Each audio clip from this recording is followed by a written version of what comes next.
আসসালামু আলাইকুম। আজকে আমি গরুর মাংস মেখে রান্না করছি। সব মশলা দিয়েছি, দিয়ে মাংসের সাথে মিক্স করে ভালোভাবে মেখে নেব।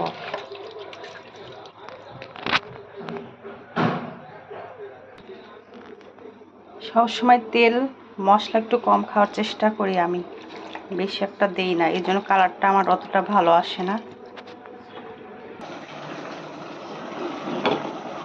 পায়েস রান্না করছি, পায়েসটা প্রায় হয়ে গেছে।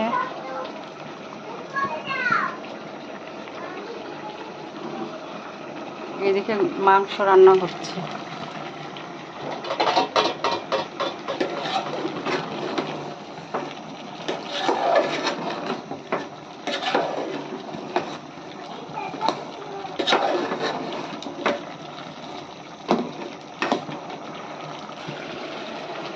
পায়েসের ভিতরে কিছু বাদাম দিয়েছি।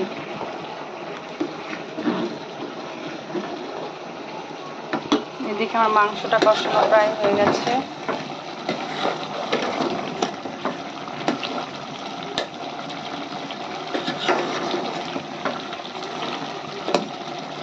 এখন একটু গরম পানি দিয়ে দেব, হয়ে যাবে আমার মাংস রান্না।